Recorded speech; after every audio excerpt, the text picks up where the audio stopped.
L'esprit de la terre est encore un genre de bête. Il ne faut se livrer tout à fait à aucune bête. Goethe est caverneux, fils de terre, non fils de mer. J'admire la perfide Albion, toujours digne de ce nom fameux. C'est qu'un esprit aérien habite ces brouillards. Les jeux de l'esprit y sont seulement des jeux, qui ne troublent ni l'industrie, ni le commerce, ni le policeman. Ce n'est pas Albion qui concevra une industrie métaphysique, au fond diabolique, creuse et vide comme un système idéaliste. Je relis Faust.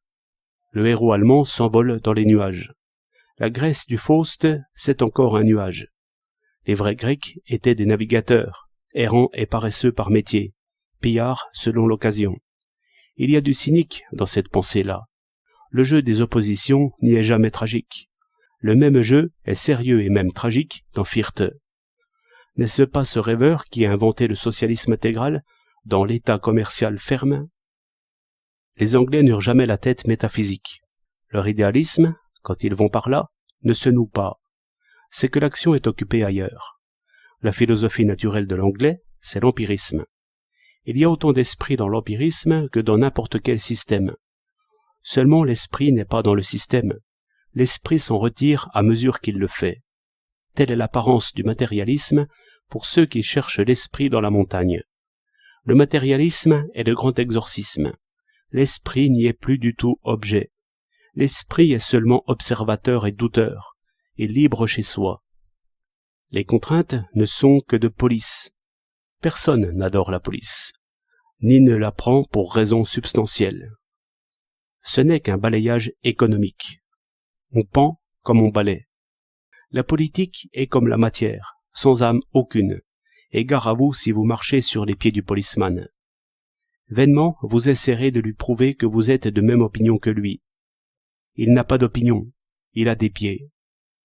Dans les parties épaisses du continent, j'aperçois au contraire une police mystique, une police qui se croit et qui veut qu'on croie. L'esprit est terreux et même rocheux à chaque pensée. C'est un tremblement. Heine avait bien raison de dire que la révolution, dans ce peuple sérieux, serait quelque chose d'effrayant. Disons seulement que c'est une entreprise métaphysique. Quel est le propre de la métaphysique? C'est de prononcer que l'œuvre de raison, pourvu qu'elle soit cohérente en elle-même, sera chose aussi. C'est faire le plan d'un jardin avant d'avoir observé la terre, les plantes et le soleil. Certes, il est très beau de décréter que le peuple sera agriculteur, mais ce n'est pas ainsi que les peuples sont agriculteurs, s'ils le sont. Ils le sont par l'empirisme de chacun. L'empirique législateur est lui-même une sorte de jardinier. Il attend que la plante pousse pour la conduire. Ainsi, il ne change ce qui est, et encore très peu, qu'après avoir observé ce qui est. L'industrie allemande était métaphysique. L'agriculture allemande va-t-elle l'être?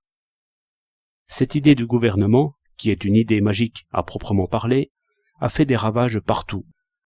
Savoir ce qu'on veut et faire ce qu'on veut, cela se voit dans l'homme sage, qui gouverne son petit royaume. Ici est la vie intérieure, et les effets n'en vont pas plus loin que la main. Telle est la mesure du royaume d'esprit. Vouloir gouverner l'État comme on gouverne son propre corps, c'est oublier que le tissu vivant est rompu d'un homme à l'autre. C'est se payer de métaphores. Parce que je persuade la main de l'autre, ce n'est toujours pas ma main.